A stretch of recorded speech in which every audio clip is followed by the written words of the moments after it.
Bonjour à tous, on se retrouve ici pour une vidéo avec l'Audi Q4 un peu particulière parce que l'Audi Q4 on l'a déjà essayé il y a quelques mois sur notre chaîne YouTube, mais on va la reprendre en main maintenant pour un trajet longue distance, histoire de voir si on peut voyager facilement ou non en électrique. Alors les fidèles abonnés à notre chaîne nous diront qu'on a déjà fait l'expérience cet été en Tesla, c'est vrai, mais on va un petit peu augmenter la difficulté cette fois-ci parce que cet été en Tesla Model 3 grande autonomie, c'était vraiment très facile, on avait mis seulement 3 fois 20 minutes de pause de recharge pour un trajet de 1000 km. Alors pourquoi est-ce que je m'attends à ce que ce soit différent cette fois-ci? Eh bien d'une part parce qu'on sait que Tesla a vraiment beaucoup d'avance en matière de voyage en voiture électrique, notamment grâce à son réseau de superchargeurs qui est très étendu. Et donc ce sera intéressant de voir comment ça se passe avec une voiture d'une marque un peu plus classique, comme l'Audi Q4 qui est en fait basée sur la même plateforme que les Volkswagen ID3, ID4, ID5, que la Skoda Enyaq ou encore que la Cupra Born.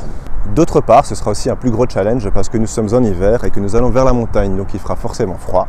Et qui dit froid avec une voiture électrique dit consommation en hausse et autonomie en baisse. L'autonomie justement, parlons-en. Alors pour cette version 40 de l'Audi Q4, elle est donnée pour 520 km WLTP. Mais on sait très bien que sur autoroute à vitesse constante, donc sans phase de conduite où on freine et on régénère la batterie, on recharge un petit peu la batterie, on n'arrive jamais à ces valeurs-là. Alors combien de fois faudra-t-il s'arrêter et pendant combien de temps? C'est ce que nous allons voir, mais il faut d'abord savoir qu'un voyage en électrique, ça ne s'improvise pas. Alors on peut le planifier à l'aide du GPS intégré dans les voitures, mais il faut savoir que selon les marques, c'est pas toujours très fiable parce que ça peut se montrer un petit peu optimiste ou alors envoyer vers des points de recharge qui ne sont pas vraiment adaptés. Par contre, on conseille souvent d'utiliser ABRP, Better Route Planner, qui est à la fois un site web et une application qui permet de planifier au plus proche de la réalité son trajet selon son véhicule et selon les données qui sont connues de l'application. Personnellement, j'ai aussi utilisé ChargeMap qui dispose d'une large base de données qui est régulièrement mise à jour par les utilisateurs qui peuvent laisser de nombreux commentaires. Ce qui devrait nous permettre, je l'espère, d'éviter les stations de recharge défectueuses comme il en existe trop souvent et d'éviter des stations de recharge qui ne sont pas vraiment adaptées. Si vous avez d'autres habitudes pour voyager en électrique, n'hésitez pas à nous faire part de votre expérience et à nous laisser un petit commentaire. Concrètement, cet Audi Q4 est capable de recharger jusqu'à une vitesse maximale de 125 kW, donc on va plutôt privilégier des chargeurs super rapides tels que ce que propose le réseau Ionity ou le réseau Fastnet. Alors à l'aller par prudence, on va d'abord faire un premier trajet de 750 km jusque Lyon et puis un deuxième trajet de 250 km jusque la montagne. Au retour, on fera le trajet d'une traite de 1000 km. Pour cette première étape de 750 km, d'après ABRP, il faudra compter 6h30 de route et 1h30 de recharge. Alors la première partie du trajet sera sans doute pas la plus simple parce qu'on va passer par une sorte de désert de bornes de recharge entre la Belgique et la France. On a deux possibilités pour le trajet. Alors la première par Reims, mais le problème c'est qu'on va rencontrer que des bornes qui chargent un maximum 50 kW et d'après certains utilisateurs, elles sont parfois défectueuses. La deuxième possibilité est de passer par Luxembourg-Metz, mais là on va rencontrer une seule station de charge Ionity avec 4 points de recharge et elle est souvent apparemment bondée. Étant donné qu'on va voyager un samedi pendant les vacances, on va plutôt choisir la première option et c'est d'ailleurs ce que ABRP recommande. Mais avant ça, on va charger la batterie jusque 100%. Voilà, on se retrouve maintenant pour le début du périple, il est 9h du matin, donc direction la première étape à 250 km plus ou moins, et on a une autonomie affichée de 441 km, donc normalement ça devrait bien se passer, c'est ce qu'on va voir.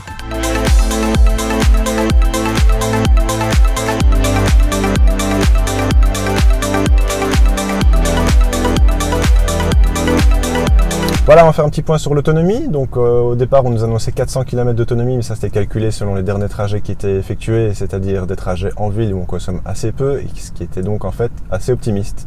En réalité, ici on a parcouru 250 km et il nous reste 39 km d'autonomie, ce qui nous fait un petit peu moins de 300 km d'autonomie réelle. On a consommé en moyenne 25 kWh sur les derniers trajets, mais il faut dire qu'on roulait sur des portions d'autoroute qui étaient limitées à 100-110 km/h, ce qui aide à avoir une consommation un peu plus faible. On verra plus tard sur les autoroutes à 130 km/h si la consommation augmente. Mais ce qu'on va voir tout de suite, c'est si la station de charge est bien fonctionnelle et si elle est disponible. Voilà, donc la bonne nouvelle c'est que la borne est fonctionnelle. Il y a deux voitures qui sont en train de charger actuellement. Mais la moins bonne nouvelle c'est qu'il n'y a aucune place de libre. Donc il va falloir patienter parce qu'il y a seulement 2 places pour charger. Alors que juste à côté, on compte 6 places pour charger des Tesla. Voilà, donc on a enfin pu commencer à charger l'Audi. Le problème c'est qu'il a fallu attendre que les places se libèrent et on a dû attendre pendant 1h15 que 2 voitures avant nous puissent se charger. Donc on a vraiment perdu beaucoup de temps sur le trajet. Ensuite la charge s'est passée correctement comme prévu, c'est-à-dire qu'on a chargé pendant 45 minutes alors qu'on nous avait annoncé 41 minutes à une vitesse de 37 kW. Donc ça c'est conforme aux prévisions.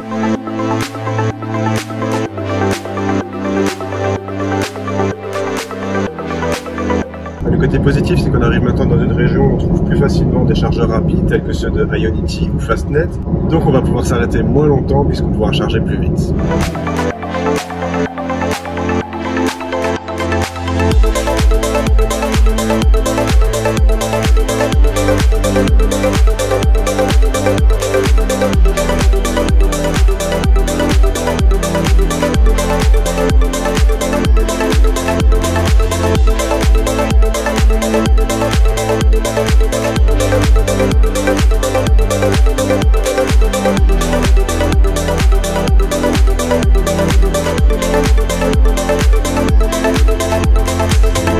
Voilà, on est arrivé à notre première étape à Lyon, on a déjà fait 750 km, il nous reste encore la dernière partie pour aller jusqu'à la montagne et à ce moment-là on fera un bilan sur la durée de charge et la durée du trajet. Mais ici on va faire un premier bilan des chargeurs qu'on a rencontrés. Donc le premier qu'on a rencontré était du côté de Reims. Là on a dû attendre 1h15 pour avoir une place qui se libère et puis encore attendre 3/4 d'heure pour charger, donc c'était vraiment long comme arrêt. Ensuite on s'est rendu sur le chargeur de Ionity au niveau de 3. Là on a eu juste un petit problème sur la première borne qu'on a rencontrée qui était HS, mais il a suffi de se garer à côté pour pouvoir charger. Là on a chargé assez rapidement, on est à du 90 kW, on s'est pas arrêté très longtemps, donc un bon arrêt. Et puis ensuite le troisième arrêt était au niveau du réseau Fastnet et là aucun souci, on a pu s'arrêter comme prévu et on a pu charger comme prévu. Ensuite on est arrivé à notre première étape à l'hôtel à Lyon. Là on savait que le parking de l'hôtel n'avait pas de possibilité de recharge, donc on s'est mis en quête d'un chargeur dans les environs. Donc il y avait un chargeur public pas très loin avec 4 bornes de recharge plus ou moins rapides qui auraient convenu pour la nuit, mais les 4 bornes étaient occupées. Et donc on s'est retrouvé maintenant ici dans ce parking où on a la chance d'avoir 20 bornes de charge rapide, mais il se trouve qu'il n'y en a aucune qui fonctionne.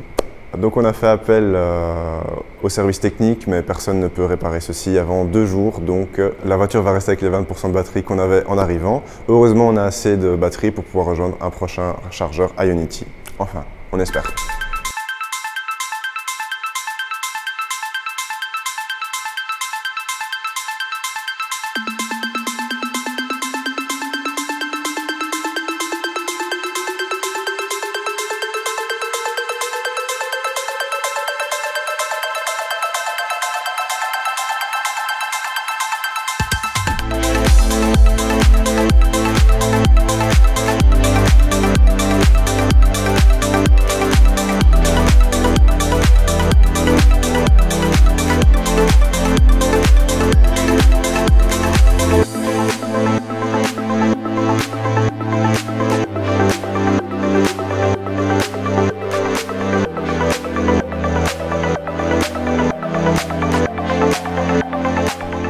Voilà, ça y est, enfin on arrive à destination dans la station de Vars. Enfin, parce que c'est vrai que c'était quand même assez long comme voyage. On a encore dû s'arrêter 2 fois depuis Lyon, vu qu'on n'a pas réussi à charger à Lyon. Mais voilà, ça y est, on y est. Voilà, donc petit bilan du trajet aller. On a 11 heures de conduite, 3 heures de charge et 1h30 de file d'attente pour avoir une borne libre.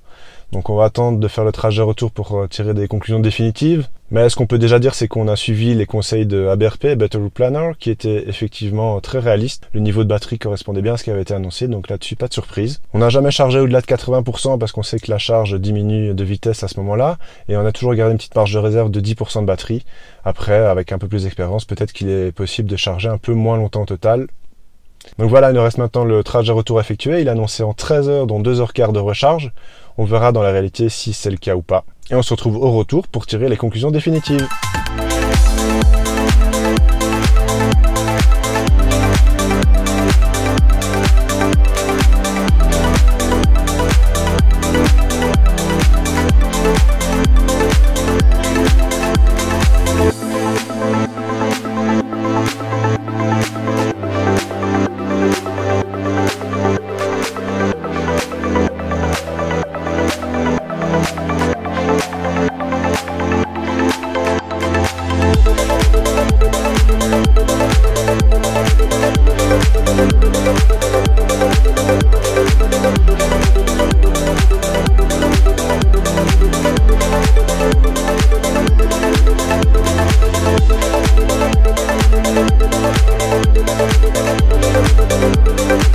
Bon, on se retrouve maintenant pour la conclusion définitive de notre voyage aller-retour. Alors pour rappel, le trajet de 1000 km demandait 11 heures de conduite. À cela, il a fallu ajouter 3 heures de temps de charge et puis 1h30 de file d'attente pour avoir une borne libre. Au retour, on a dû s'arrêter 5 fois pour un total de charge de 3 heures également. Et puis pour 3 de ces arrêts, il a fallu faire la file entre 5 minutes et 1 heure, ce qui fait 1h30 de file d'attente au total. Alors bon, soyons honnêtes, 4h30 d'arrêt obligatoire plus le temps de conduite, ça nous a paru franchement long. Alors comment expliquer ce temps si long par rapport à notre trajet cet été en Tesla qui avait été si facile? Il y a plusieurs raisons à cela. La météo d'abord qui était bien plus fraîche et qui a probablement joué sur la consommation. On avait mesuré 18 kWh cet été avec la Tesla contre 27 kWh cet hiver avec la Q4. Le Q4 qui est un SUV et qui est donc de toute façon moins aérodynamique et moins efficient que la Model 3 qui est une berline. Conséquence, si on consomme plus, il faut plus souvent s'arrêter, d'autant que l'autonomie théorique diminue de près de moitié dans ces conditions hivernales sur autoroute. Alors ça ne poserait pas trop de soucis si on trouvait des chargeurs rapides aussi facilement que le superchargeur propre à Tesla, mais hélas c'est pas vraiment le cas. Le réseau de chargeurs est parfois clairsemé et puis surtout le nombre de bornes par station est vraiment insuffisant en cas d'influence comme sur la route des vacances. Dans notre cas, on a relevé entre 4 et 6 bornes selon les stations. Conséquence, lors de notre trajet, on a compté jusqu'à 8 voitures en attente d'une borne libre à Ionity, alors que juste à côté au niveau de Tesla, il y avait largement la place. Enfin, au niveau de la vitesse de charge, il y aurait aussi quelques progrès à faire. Les bornes Ionity ou Fastnet sont capables de livrer 300 ou 350 kW, mais notre voiture, comme beaucoup de ses concurrents, n'acceptait pas plus de 125 kW, ce qui rend la charge un peu plus longue. En réalité, lors de notre voyage, la vitesse de charge a varié de 70 à 125 kW selon le niveau de batterie et selon les bornes rencontrées. Finalement, la planification de trajet manque aussi de simplicité. Le GPS embarqué est très moderne avec la réalité augmentée. Il est capable d'adapter le trajet pour s'arrêter à différentes bornes pour rejoindre l'arrivée. J'ai pas pu tester le GPS en détail étant donné qu'il se coupe chaque fois qu'on utilise CarPlay avec une application de navigation. Principalement, j'ai donc utilisé ABRP pour savoir où m'arrêter pendant combien de temps de charger. Mais ce navigateur nous emmène parfois à des bornes qui sont défectueuses, donc il vaut mieux contrôler ça avec une autre application qui s'appelle ChargeMap, comme j'en avais parlé en introduction. Et puis, comme le navigateur ABRP n'est pas vraiment stable, il a planté plusieurs fois lors de notre trajet. Moi, j'ai utilisé encore une autre application pour nous emmener jusqu'à la borne suivante, une application telle que Waze ou Google Maps. Si on n'a pas l'habitude, ça commence à devenir compliqué, je le reconnais, et puis même si on a l'habitude, c'est vraiment compliqué quand même. Mais la bonne nouvelle, c'est que vous n'aurez pas besoin d'une application telle que Coyote pour éviter les radars, parce qu'avec une voiture électrique comme celle-ci sur un long trajet, vous n'allez jamais dépasser les limites de vitesse, de peur de surconsommer et de ne pas arriver à la station suivante. Voilà, bon, on pourrait croire que le bilan est tout à fait négatif, mais j'aimerais quand même remettre les choses dans le contexte. D'une part, est-ce qu'on peut arriver au ski en voiture électrique? Oui, on a pu le faire, il a juste fallu être un petit peu patient. Et les longs trajets en voiture électrique ne représentent qu'une petite part de leur utilisation globale. Au quotidien, rouler en voiture électrique reste vraiment un plaisir et je pense que ça peut se faire sans difficulté. D'autre part, il s'agit ici d'une petite expérience, enfin petite, on a quand même roulé une trentaine d'heures de route, mais je ne prétends pas que ces 2 trajets qu'on a fait représentent réellement la moyenne de tous les trajets qui seront effectués par les utilisateurs de voitures électriques. C'est une photographie, une expérience sur un trajet précis et un moment précis, en l'occurrence un retour de vacances en France où nous avons rencontré beaucoup de Néerlandais sur la route. N'hésitez pas à nous faire part en commentaire de vos autres expériences éventuelles en voiture électrique, et puis on se retrouve bientôt sur la chaîne pour de nouvelles vidéos et de nouveaux essais. Salut!